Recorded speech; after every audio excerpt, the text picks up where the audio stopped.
नमस्कार। हमारे देश भारत को हम लोग बचपन से पढ़ते आ रहे हैं। हमारा देश भारत अन्य अलग अलग भाषाओं का देश है, अलग अलग संस्कृति का देश है, अलग अलग धर्मों का देश है। लेकिन आजकल मैं देख रहा हूँ महाराष्ट्र में या कहीं पे, महाराष्ट्र हो, कर्नाटक हो, साउथ इंडिया हो या इवन अपना UP, Bihar, Jharkhand, north side ही क्यों ना हो, यहाँ पे चल रहा है आजकल लैंग्वेज डिबेट। क्योंकि अभी क्या हो गया है ना, अभी हिंदू मुस्लिम फलाना ढिकाना, अलग अलग जाति को लड़वाना, ये सब थोड़ा सा ओल्ड फैशन हो गया है। तो नया स्कीम निकाला गया है, लड़ो, भाषा के तौर पे लड़ो, जबकि सब भाषा का उद्गम कहीं ना कहीं किसी एक भाषा से ही है। जहाँ तक मुझे जानकारी है, अनेक भाषाओं का उद्गम संस्कृत से है। संस्कृत से ही अलग अलग भाषाएं उत्पन्न हुई हैं और भी बहुत प्रकार की भाषाएं अलग अलग रीजनल, जैसे मैं भागलपुर से हूँ तो यहाँ पे अंगिका चलता है और हमारे बगल में ही मैथिली बोला जाता है। मैथिली हो गया, भोजपुरी हो गया। हमारे बिहार में ही अलग अलग प्रकार की भाषाएं हैं। महाराष्ट्र में मराठी बोला जाता है। ये साउथ साइड में ही बहुत सारा, साउथ साइड में भी अलग अलग तेलुगु है, तमिल है, आपका क्या मलयालम है, ये सारा चीज़ है। गुजराती में, गुजरात में गुजराती बोला जाता है। बहुत प्रकार की भाषाएं हमारे देश में चलती हैं, लेकिन कभी इस चीज़ का डिबेट आज तक अभी तक नहीं उठा। क्यों? क्योंकि पहले हमारे देश में है क्या, नया नया फैशन चलता है ना, कोई चीज़ बर्दाश्त नहीं होता है, नया चीज़ लाना चाहिए। धरती पे नया चीज़ जब तक नहीं आया तो कैसे काम चलेगा। तो वही है, धरती पे नया चीज़ आया है एक हमारे देश में कि लड़िए, भाषा के नाम पे आप लड़िए। थोड़ा सा बहुत लड़ लिए आप लोग, जाति की बात पे बहुत लड़ लिए, हिंदू मुस्लिम पे। अब एक नया टॉपिक आप लोगों को मिला है लड़ने का। देखिए बात क्या है ना, समाज को बहुत सारा चीज़ सोच के चलना पड़ता है। अब हम लोग नहीं सोचेंगे, हम जैसे कि हमारे जनरेशन के बच्चे हो गए, हम लोग इस चीज़ को नहीं सोचेंगे और इस चीज़ पे थिंकिंग नहीं करेंगे तो नहीं चलेगा हमारा देश।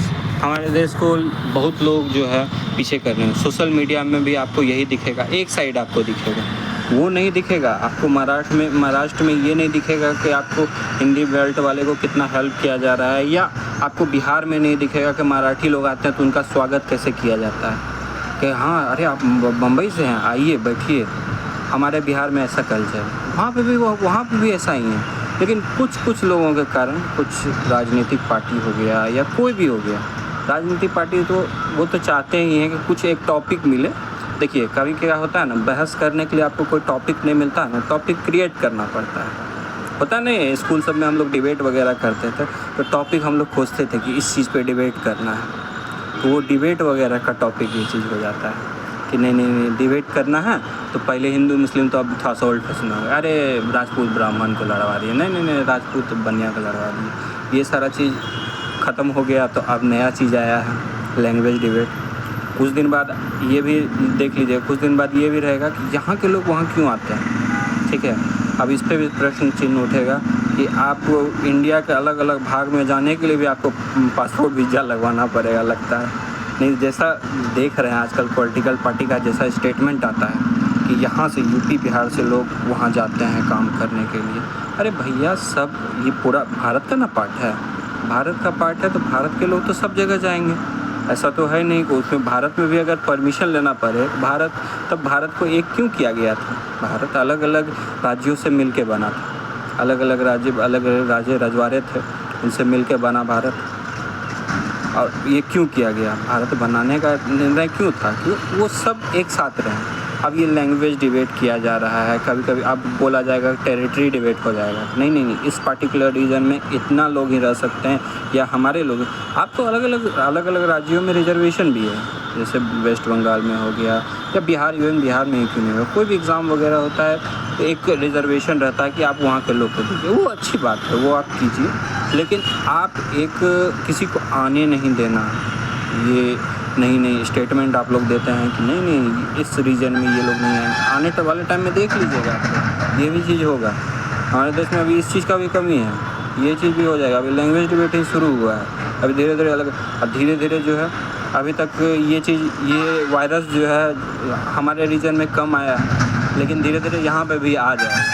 यहाँ के लोग भी धीरे धीरे बोलेंगे कि नहीं नहीं नहीं, हमारे यहाँ आओ तो हम भी, हमारे यहाँ कोई आएगा तो हम लोग भी बोलेंगे अंगिका बोलो। नहीं अंगिका क्यों नहीं आता, अंगिका सीखो। नहीं सीखोगे तो दो थाप मारेंगे। ये कौन तरीका हुआ? संविधान से थोड़ा चलता है देश, यहाँ पर संविधान से थोड़ा चल रहा है। संविधान तो ऐसे बनाया गया है, संविधान तो ऐसे टाइम पास के लिए बनाया गया, संविधान से थोड़ा चलेगा देश। हाँ, ये सारे बातों को कोई, देखिए ये सारे बातें मैं क्यों कर रहा हूँ, क्योंकि देखिए मैं भी इस देश का एक अंग हूँ, ठीक है। मुझे भी बहुत कुछ देखने के लिए मिलता है, सोचता हूँ कि ये क्यों चल रहा है हमारे देश में, लेकिन है इस चीज़ पे डिबेट है, तो उस चीज़ को अब ठीक करने का कोशिश हमारे ही जनरेशन वाले को करना पड़ेगा। काहे कि हम देखते हैं कि क्या सोच हो गया है कि कभी लैंग्वेज डिबेट पे लड़वा दिए, कभी इससे लड़वा दिए। लड़ने से थोड़ा अपना देश आगे, वो लोग बोलता है कि हमारा देश आने वाले समय में विश्व गुरु ऐसे बनता है। हमारे नालंदा में, ठीक है, नालंदा यूनिवर्सिटी विश्व का सबसे बड़ा यूनिवर्सिटी हुआ करता था इसमें। वहाँ पे कितने प्रकार की भाषाएं पढ़ाई जाती हैं, हर एक प्रकार, जितना अभी भारत देश में भाषा है वो सारा भाषा पढ़ाया जाता था हमारे नालंदा यूनिवर्सिटी। मैं जहाँ से बिलोंग करता हूँ, भागलपुर आंध्र प्रदेश, यहाँ पर विक्रमशिला है। अभी वो डेवलप नहीं हुआ, जब उस समय था उसमें अलग अलग भाषाएँ पढ़ाई जाती थी। यहाँ 2 यूनिवर्सिटी था, तो यहाँ पे तो ऐसा नहीं किया गया, या कहीं पे भी ऐसा नहीं किया गया। इस चीज़ को थोड़ा सा सबको ध्यान में देना चाहिए। ये लैंग्वेज डिबेट सही नहीं है, ये नासूर बन जाएगा एक दिन और हम ही को कष्ट देगा। धन्यवाद। जय हिंद, जय भारत, जय बजरंग बली।